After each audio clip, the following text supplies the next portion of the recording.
അല്ല, ഞാനത് കൃത്യമായി നേരത്തെ തന്നെ പറഞ്ഞിട്ടുണ്ടല്ലോ. ഞാനത് ഇന്ന് വീണ്ടും ആവർത്തിച്ചു. എല്ലാ ചാനൽസും ഇല്ലായിരുന്നു. ഞാൻ പറഞ്ഞു വന്നത് ഇത്രയേ ഉള്ളൂ. ഉമ്മൻചാണ്ടി ഫൗണ്ടേഷൻ്റെ പ്രവർത്തനം അത് കാസർഗോഡ് മുതൽ തിരുവനന്തപുരം വരെ വ്യാപിക്കാൻ പോവുകയാണ്. ഞാനിന്ന് അനുഭവിച്ച സ്നേഹം, പ്രത്യേകിച്ച് ഇന്ന് സത്യപ്രതിജ്ഞയുടെ സമയത്ത് കണ്ട ഒരു സ്നേഹവും താല്പര്യവും എനിക്ക് മറക്കാൻ സാധിക്കത്തില്ല. അവിടെ ഉയർന്നു കേട്ട എൻ്റെ പിതാവിൻ്റെ പേരിലുള്ള മുദ്രാവാക്യങ്ങളാണ്. മരിച്ചിട്ടില്ല എന്നുള്ള ജനങ്ങളുടെ ആത്മവിശ്വാസം അല്ലെങ്കിൽ ഉറച്ച വിശ്വാസം അവിടെ ഏറ്റുപറഞ്ഞു. എനിക്കത് എൻ്റെ ഹൃദയത്തിൽ ഞാൻ സ്വീകരിച്ചു. എൻ്റെ പിതാവിന് അദ്ദേഹത്തിൻ്റെ മരണസമയത്തുണ്ടായിരുന്നു, അല്ലെങ്കിൽ ആ അന്തിമ യാത്രയിൽ ഉൾപ്പെടെ വന്നവരെ, അതുപോലെ തന്നെ കേരളം മൊത്തത്തെ ചേർത്ത് പിടിക്കാൻ ഞാൻ ആഗ്രഹിക്കുകയാണ്.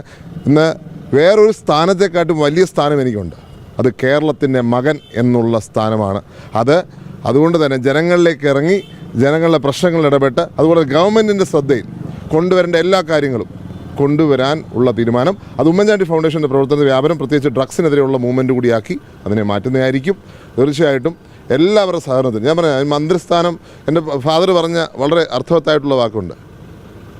ജനം വെറുത്തിട്ട് എത്ര സ്ഥാനമുണ്ടെങ്കിലും എന്താ കാര്യം? ജനം വെറുക്കുന്നില്ല എങ്കിൽ അതല്ലേ വേണ്ടത്. ജനങ്ങളുടെ ഹൃദയത്തിൽ സ്ഥാനമുണ്ടെന്ന് ഇന്നെനിക്ക് വീണ്ടും ഉറച്ച ബോധ്യമുണ്ട്. ജനങ്ങളോടൊപ്പം നിൽക്കാൻ തന്നെയാണ് തീരുമാനം. ഇപ്പോൾ ജനങ്ങളുടെ സ്നേഹമല്ലേ, ജനങ്ങളുടെ സ്നേഹമാണ് ഈ കാണുന്ന റിഫ്ലക്ഷൻ. ഞാൻ വിനയത്തോടെ കേരളത്തിലെ ജനങ്ങളോട് നന്ദി പറയാൻ ആഗ്രഹിക്കുക. അങ്ങനെ എന്നെക്കുറിച്ച് നിങ്ങൾ ഒരു സ്നേഹം പ്രകടിപ്പിച്ചല്ലോ, അങ്ങനെ നിങ്ങൾ എന്നെക്കുറിച്ചൊരു താല്പര്യം പ്രകടിപ്പിച്ചല്ലോ, അത് ഹൃദയത്തിൽ ഞാൻ ഉൾക്കൊള്ളും. ജീവിതം കൊണ്ട് മറുപടി പറയും. നാളെ വന്നാലും, മന്ത്രിസ്ഥാനത്ത് വന്നാലും ഇല്ലെങ്കിലും. കാരണം ഗവൺമെൻറ്റൊക്കെ ഉണ്ടെങ്കിലേ എല്ലാം സാധിക്കത്തുള്ളൂ. പക്ഷേ ഗവൺമെൻറ് ഇല്ലാതെ തന്നെ 2.5 വർഷക്കാലം 8 കോടിയിലേറെ രൂപ ജനങ്ങൾക്ക് വേണ്ടി ചെലവഴിച്ച ഒരു വ്യക്തിയാണ് ഞാൻ. അതുകൊണ്ട് തന്നെയാണ്, അതിനുവേണ്ടിയാണ് ഞാൻ ഫ്ലെക്സും പോസ്റ്ററും ബാനർ വരെ ഒഴിവാക്കിയത്. ഇന്ന് എനിക്ക് അതുകൊണ്ട് തന്നെ ജനസേവനത്തിന് വേറെ ആരുടെയും സഹായം പോലും ആവശ്യമില്ലാത്ത വിധം എനിക്ക് മുന്നോട്ട് പോകാൻ സാധിക്കും. അത് ഉറച്ച് മുന്നോട്ട് പോകാൻ തന്നെയാണ് തീരുമാനം. ഇത് വീണ്ടും നിങ്ങൾ പറയുക, അവസാന നിമിഷം എന്ന് പറഞ്ഞ നിമിഷമില്ല, തുടക്കം തൊട്ടില്ല. ഞാനിനി പറയുന്നില്ല. ഇത് തുടക്കം തൊട്ട് എൻ്റെ പേരില്ല. നിങ്ങൾ എത്ര പറഞ്ഞാലും ഇല്ലാത്ത പേരിനെ എങ്ങനെ കൊണ്ടുവരും? നിങ്ങൾ സൃഷ്ടിക്കുന്നൊരു കാര്യമാണിത്. നിങ്ങൾ പറയണം, നിങ്ങൾ ആത്മപരിശോധന നടത്തണം. എവിടുന്ന് പേര് വന്നു? ആര് പറഞ്ഞു?